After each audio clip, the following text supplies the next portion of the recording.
পরিরানীর ছিল 3 মেয়ে। পরিরানী তার 2 মেয়ের থেকে ছোট মেয়েকে একটু বেশি ভালোবাসতো। এ নিয়ে পরিরানীর বড় 2 মেয়ের খুব হিংসে লাগতো। উঠে পড় মা, তোর যে খাবারের সময় হয়ে গেছে।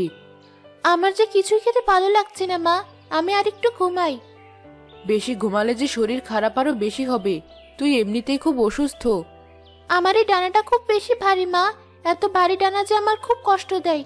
বোনদের ডানা তো স্বাভাবিক, তবে আমার ডানাটা এমন ভারী আর চকচকে কেন? তোর ডানাটা বেশি ভালো বলেই তো মা তোকে বেশি আদর করে। না মা, বিষয়টা তেমন না। তোরা আমার সন্তান, তোরা সবাই আমার কাছে সমান। ছোট পরি খুব বুদ্ধিমতী আর সহজ সরল। এ রাজ্যের দায়িত্ব ভবিষ্যৎ ছোট পরির, তাই ওকে সবকিছু বুঝিয়ে দিতে আমার কাছে কাছেই রাখতে হয়। কেন মা, আমরা ওর থেকে তো বড়, তাহলে রাজ্যের দায়িত্ব ওকে কেন দেবে? ছোট পরির এই রূপালী ডানায় এক অদ্ভুত শক্তি আছে, যেটাও 18 বছর বয়সে অনুভব করবে। একদিন সে আমাদের থেকেও বড় রানী হবে। আমাদের পরিদের ভেতর এমন রূপালী ডানার অধিকারী খুব কম পরিরাই হয়। নিয়ম অনুযায়ী যে পরিরা এমন রূপালী ডানার অধিকারী হয় তাকেই সর্বোচ্চ স্থানে রাখা হয়। তুমি পরিরাজ্যের দায়িত্ব বোনদের দিও মা, আমি বোনদের সব কাজে সহযোগিতা করব। এটা হয় না, তোর এই রূপালী ডানার জন্যই আমাদের পরিরাজ্য আজ বিপদ মুক্ত। তুই যে পরিরাজ্যের গর্ব। এসব মায়ের বাহানা, আমি সব বুঝি। মা ওকে বেশি ভালোবাসে, তাই ওকে রাজ্য দেওয়ার বাহানা খুঁজছে। ও যদি আমাদের বন্যা হতো তাহলে এতদিনে ওকে শেষ করে দিতাম। শেষ না করেও তো ওকে এই রাজ্য থেকে বিতাড়িত করা যায়। কিভাবে? শোন। খুব ভালো বুদ্ধি বোন। এসে পড়েছিস? বস বস, তাড়াতাড়ি তোরা খাবারটা শেষ কর। রূপালী বোন, তুইও এসেছিস? শরীর এখন কেমন লাগছে? ভালো লাগছে বোন, আজ একটু সুস্থতা বোধ করছি। তাহলে চল আমরা আজ ঘুরতে যাই, তোরও খুব ভালো লাগবে। তোরা আবার কোথায় ঘুরতে যাবি? কেন মা, আমরা পৃথিবীতে ঘুরতে যাব। এছাড়া রূপালী বোন তো পৃথিবীর গাছগাছালি, বন জঙ্গল, নদী খুব ভালোবাসে। হ্যাঁ মা, আমার পুরো পৃথিবীটাই খুব ভালো লাগে। আমি বোনদের সাথে গিয়ে একটু ঘুরে আসি মা। ঠিক আছে আমার ছোট্ট পরি, তাড়াতাড়ি খাবার শেষ করে তবে বেরিয়ে পড়ো।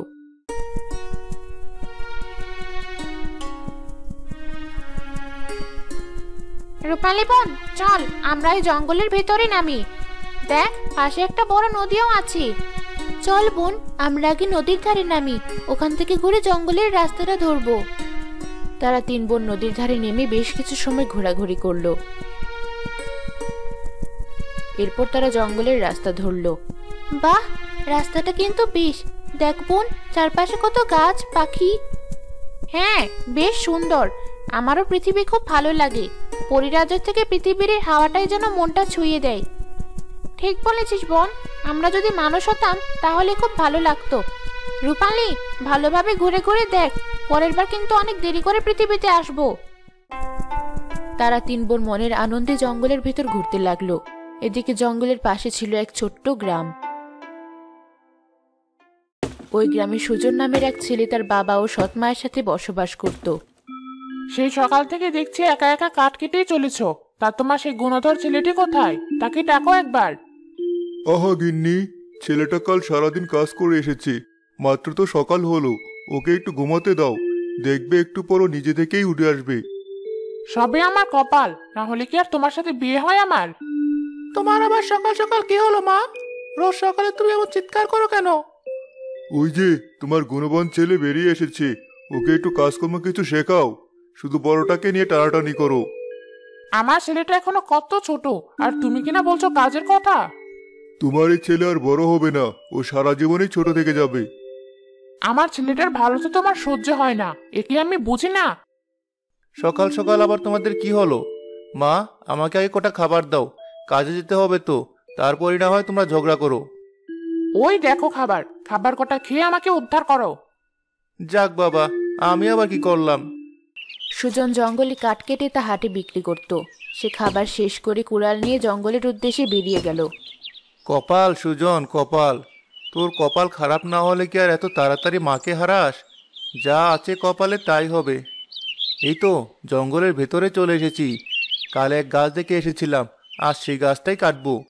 এদিকে 3 পরে সারা জঙ্গল ঘুরে ঘুরে খুব আনন্দ করলো। হঠাৎ এক গাছের ডালে রূপালী পরে রূপার ডানাটি আটকে গেল। বোন, আমার ডানা তো আটকে গেল, এবার কি হবে? আমি তো কিছুতেই ছাড়াতে পারছি না। হঠাৎ কিভাবে আটকালি? এবার কিভাবে ছাড়াবো তোকে? আমার ডানাতে খুব ব্যথা লাগছে, আমার কোনো জাদুও কাজ করছে না, এবার কি করব? জোরে টান দে বোন, দেখবি ছাড়িয়ে যাবে। তোর শক্তির সাথে আবার এই গাছ কিছু নাকি? না, তুই একটু ধৈর্য ধর। মেজো, তুই আর আমিও দুটো ডানা ধরে টান দেই, দেখবি ছাড়িয়ে যাবে। তারা 2 বোন রূপালী পরে রূপার পালক ধরে জোরে টান দিতেই রূপার ডানাটি তার পিঠ থেকে ভেঙে গেল।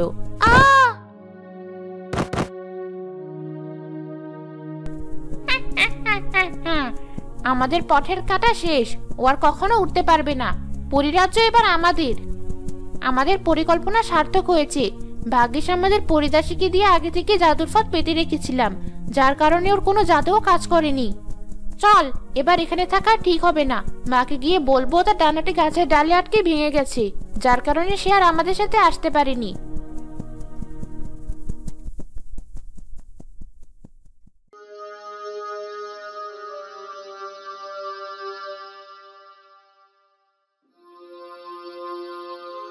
এ কি? এ তো পরী, কিন্তু এর ডানা এভাবে ভাঙলো কে? আহারে, ব্যথায় মনে হয় পরীটা জ্ঞান হারিয়েছে। এই যে শুনছো, না, এভাবে কাজ হবে না, মুখে একটু পানির ছিটা দিতে হবে। আমি কোথায়? তুমি জঙ্গলে। আমি জঙ্গলে কি করছি? আমার বাড়ি কোথায়? আমি কি? কেন, তোমার কি কিছুই মনে নেই? না, আমার তো কিছুই মনে পড়ছে না। আমি জঙ্গলে কি করছি? তা তো আমি সঠিক জানি না। তুমি জানো না? তাহলে এখন আমি কোথায় যাব? এত বড় জঙ্গল, আমাকে তো জীবজন্তু খেয়ে নেবে। তুমি চাইলে আমার সাথে যেতে পারো, অবশ্য আমারই থাকার জায়গা নেই, তবুও তোমাকে ভালোভাবেই রাখবো। তুমি খুব ভালো, কিন্তু আমার নামটাও তো মনে করতে পারছি না। রূপালী তোমার নাম? কিন্তু তুমি জানো কি করে? আমি নিজে থেকে তোমাকে নামটি দিয়েছি। চলো এবার বাড়ির পথে যাওয়া যাক। রূপার ডানাটি ওখানেই থাক, কাল এসে সরিয়ে রাখবো। হয়তো রূপালীর মনে নেই তার আগের কথা, তবে ওকে আমার খুব ভালো লেগেছে। এখন থেকে ও আমার কাছেই থাকবে। রূপালীকে বিয়ে করে সুজন বাড়ি নিয়ে গেল।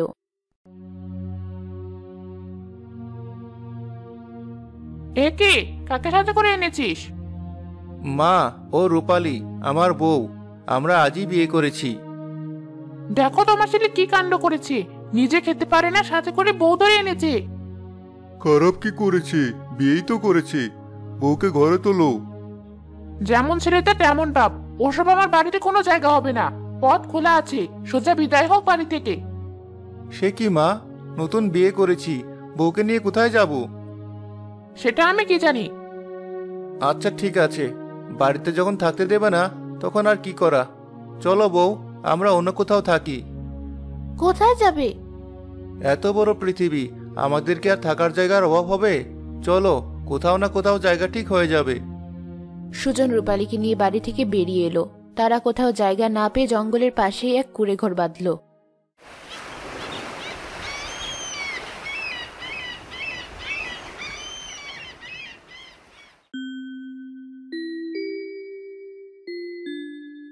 এ কি, তুমি বাসন মাজছো কেন? ওঠো ওঠো, আমাকে করতে দাও। দুজনে মিলেমিশে সংসারে কাজ করলে এই সংসারের প্রতি মায়া বেশি হয়। আজ থেকে আমিও তোমার কাছে সাহায্য করব। তুমি জঙ্গলে কাঠ কাটতে গেলে আমিও তোমার সাথে যাব। এমনি তো আমার বাড়িতে একা একা ভালো লাগে না। দুজনে মিলেমিশে সুখে সংসার করতে লাগলো। কয়েক মাস পার হওয়ার পর এলো সে কাঙ্ক্ষিত পূর্ণিমার রাত। রূপালীর সেদিন 18 বছর পূর্ণ হলো। আমি তো রূপালী পরি, আমার রাজ্য তো আকাশী। মা, আমি আসছি। যেও না রূপালী, দাঁড়াও। রূপালী, শোনো আমার কথা। আমার অনেক কাজ বাকি আছে। যদি বেঁচে থাকি তবে আবারও দেখা হবে তোমার সাথে। সব থেকে ভালো হতো সেদিন যদি ডানাটি নষ্ট করে ফেলতাম, তাহলে রূপালী সারা জীবন আমার কাছে থাকতো।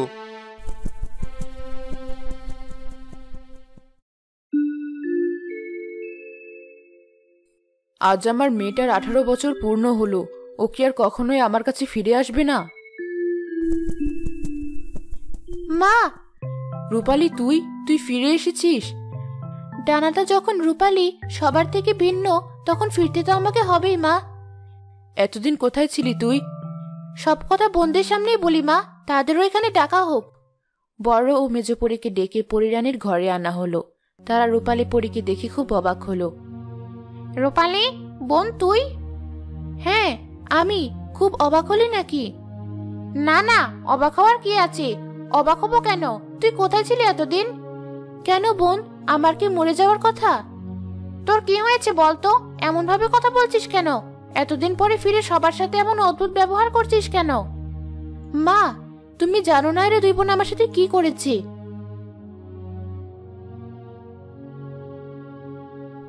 এবার তুমি বলো মা, এদের সাথে আমি কেমন ব্যবহার করব? আমি তো তোমাদের কাছে ক্ষমতা চাইনি। ওরা আমার নিজের বোন হয়ে কি করে পারলো এটা? তোদের এত বড় সাহস, তোরা আমার মেয়েটার সাথে এমন করেছিস? বেঈমান, হিংসুটে! লালপরি, এখন এদের বন্দি করো কারাগারে। মা শোনো একটা কথা, মা শোনো। তোদের মুখও আর আমি দেখতে চাই না, নিয়ে যাও ওদের।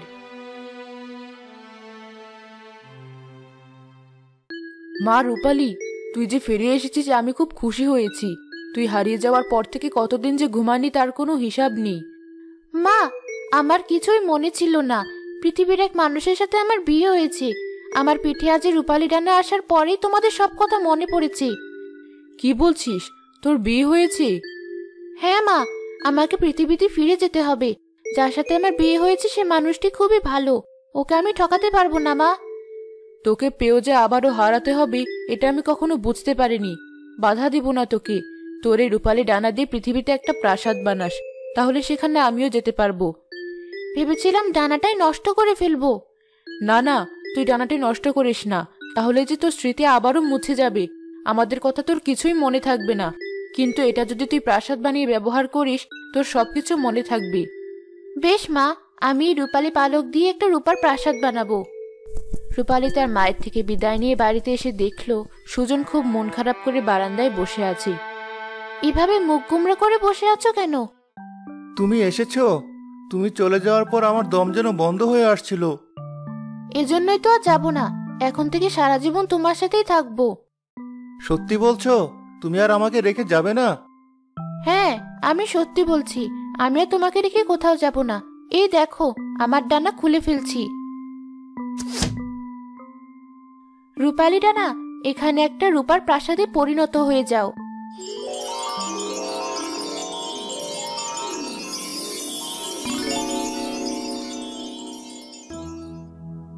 এটা আমাদের প্রাসাদ? হ্যাঁ, আজ থেকে এটা আমাদের প্রাসাদ। আমরা এখন থেকে এখানেই থাকবো। এর ভিতরে সবকিছুই পাওয়া যাবে। তোমাকে কষ্ট করে এখন থেকে আর কাটতে হবে না।